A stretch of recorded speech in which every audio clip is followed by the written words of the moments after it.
You just pray you have more of the latter. The instability of the gold game is terrifying.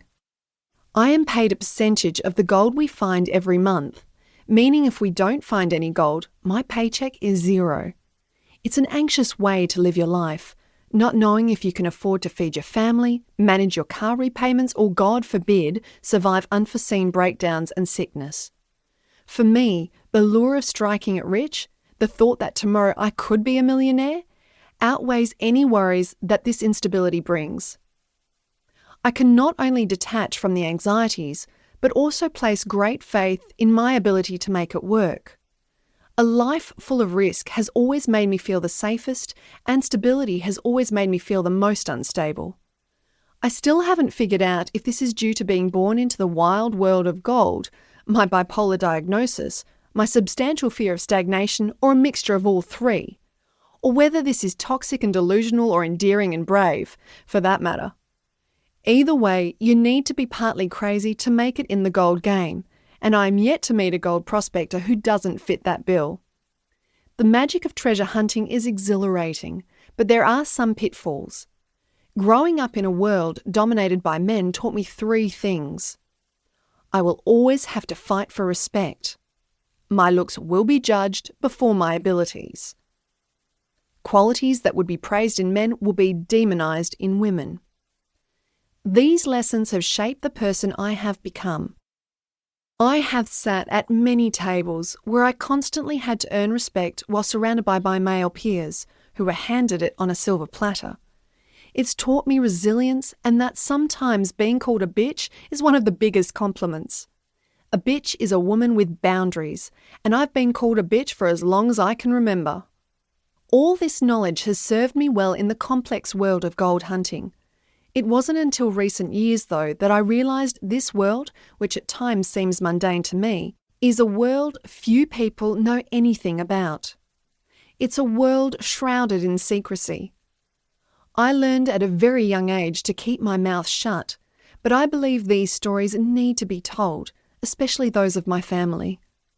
Our lineage of gold prospectors started over 80 years ago with Ned Turner, my great-grandfather. Ned was the pioneer for gold prospectors in our family.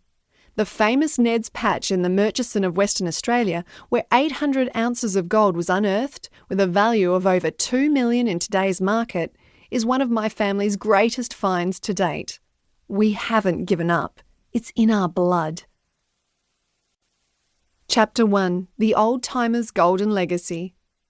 Ask any gold miner in the world and they'll tell you gold fever is addictive. The glittering possibility of becoming an overnight millionaire grabs people and never lets them go. The chase for the next nugget is never over. There is always more gold to be found. The urge to just keep trying to make it big and then bigger drags you into an obsessive and endless cycle. Gold fever has gripped my family for 4 generations now. My ancestors first began their prospecting journey back when prospectors were pick-slinging men with beards and loaming for gold. Assessing gold content by hand-sifting through soil to determine how close you are to the source was how you found the mother lode. Since then, we have spread across many parts of the Western Australian goldfields, from Norseman to Kanowna to Sandstone. The Western Australian goldfields are exactly what you imagine when you think of the Wild West. Their outback hues include bright reds, dusty oranges, and deep shades of rust, all full of unimaginable history.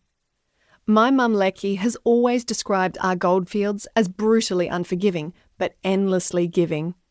They are notoriously waterless, rugged, remote, and relentless. You need to be prepared and resilient when facing our outback, because she will eat you up and spit you out if you drop the ball for a moment. While I love my family's deep history embedded in the gold rush here, it is nothing compared to the 60,000 plus years of history and culture that the traditional owners have.